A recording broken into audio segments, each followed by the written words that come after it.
ஆண்களுக்கான biker shampoo. Stop at nothing. இன்னொரு incident என்ன, நிறைய பேர் சினிமா உலகத்தில் இன்ஸ்பயர் பண்ணுவாங்க.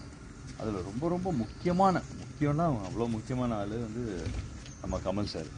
அஃப்கோர்ஸ் உள்ளுக்குள்ளே அவரோட தாக்கம் எங்கேயோ இருக்கும். அப்படி இன்சிடென்ட்னா, ஒரு நாள் மைடியர் பூதம் அப்போது டைரக்டர் வந்து மாஸ்டர் இன்னைக்கு எமோஷனல் சீனு ரொம்ப பெரிய லென்த்தி சீனாக கொடுத்தாரு. லென்த்தி டைலாக்ஸ் இருந்தது. அப்படியே படிச்சுட்டே இருந்தேன். அப்போ சொன்னார், மாஸ்டர் வேணால் கட் பண்ணி எடுத்துக்கலாமா? இல்லை வேணாங்க, நான் ஒரே ஷார்ட்டாக போகிறேன் அப்படின்னு. அப்படியா மாஸ்டர், சரி ஓகே அப்படின்னு வந்துட்டுன்னு அந்த சின்ன பையனோட பேசுறது, அந்த பையன் அப்படி நிற்பான், நான் பேசணும். ஷார்ட் வச்சுட்டாங்க. வச்சுட்டு அப்படியே பேசிக்கிட்டே இருக்கும்போதே கண்லேருந்து அப்படியே தண்ணி வரணும். நார்மலாக இருந்து ஹாப்பியாக பேசி கொஞ்சம் கொஞ்சமாக சேடாகி கண்லேருந்து தண்ணி வரும். கொண்டு வந்து கண்ணில் எடுத்து பட்டோன்னே அந்த ஷாட் நல்லபடியாக வந்து எல்லோரும் பயங்கர கிளாப்ஸ் அடித்தாங்க. நான் எங்கேருந்து அடித்தேன்னா, தெனாலியில் கமல் சார் அது பேசுவார் ஒரு டாக்டர்கிட்ட. அப்படியே பேசிட்டு அப்படியே கண்ணில் அங்கேருந்து அவர் அளவுக்கு இல்லை, இன்ஸ்பிரேஷன் தான், அப்படி அடிச்சிட்டேன். அப்புறம் எல்லோரும் கிளாப்ஸ் அடித்தாங்க. சூப்பர்னாங்க. ரொம்ப சந்தோஷமாக. அப்புறமா அடுத்த நாளும் டைரக்டர் ஃபோன் பண்ணி, மாஸ்டர் அந்த ஷாட்டு ரொம்ப நல்லா பண்ணிங்க மாஸ்டர், எனக்கே ஒரு மாதிரி இதாச்சுலாம். எனக்கு சந்தோஷமாக இருந்துச்சு. நம்பவே மாட்டீங்க, நேற்று கேட்டேன் அந்த ஷாட் எப்படி இருக்குன்னு. மாஸ்டர் ரொம்ப நல்லா இருக்கு, ஃபுல் ஷாட் இருக்குல்ல அப்படின்னு கேட்டேன். இல்லை மாஸ்டர், நடுவில் கட் பண்ணி அந்த பையன் ஷாட் போட்டிருக்கேன். ஏன்பா நான் ஃபுல் ஷாட் பண்ண கிளாப்பெல்லாம் அடிச்சிக்கல அப்படின்னாரு. சரி ஓகே. அப்புறம் படம் நல்லா வந்திருக்கு, சூப்பர். ஸோ அதனால் ஓகே, நம்மளோட படம் தானே முக்கியம்.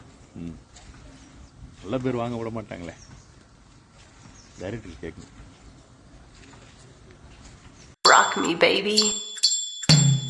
Baby.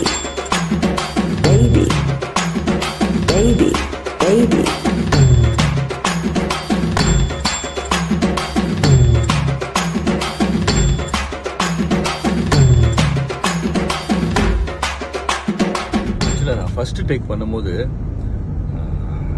வாழைப்பழத்தை கேட்டேன். அப்புறம் யாருக்கும் எதுக்கும் புரியல. நான் வாழைப்பழத்தை கேட்டுட்டு டேக்குனாங்க. டக்குன்னு அந்த moment அடியாச்சு.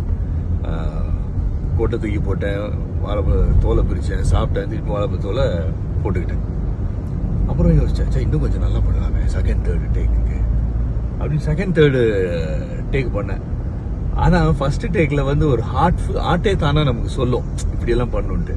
But second and third டேக்கில் வந்து நான் பிரெயினை யூஸ் பண்ணேன், அது ஒத்து வரல. அதை தான் நீங்கள் செகண்ட் அண்ட் தேர்ட் டேக்கு தான் இந்த ட்விட்டரில் பார்க்குறீங்க. ஃபர்ஸ்ட் டேக்கு தான் மைடியர் பூதம். நான் சொல்ல வர்றது வந்து மைடியர் பூதத்தை பற்றி, படத்தை பற்றி. அதில் வர்ற மாஸ்டர் சாங் தான். அதில் ஃபர்ஸ்ட் டேக் நீங்கள் சாங்கில் இப்போ இருக்கிறது தான் ஃபர்ஸ்ட் டேக்கில் எடுத்துக்கிட்டு பண்ணியாச்சு. ஹார்ட்டும் பிரெயினும் ஒன்றா ஒர்க் பண்ணி ஆச்சு. Second and third brain work ஆச்சு. அதனால அது சரிப்பட்டு வருது. ஜஸ்ட் லைக் தட் உங்களுக்கு சொல்லணும்னு தோணுச்சு. ஆண்களுக்கான biker shampoo. Stop at nothing.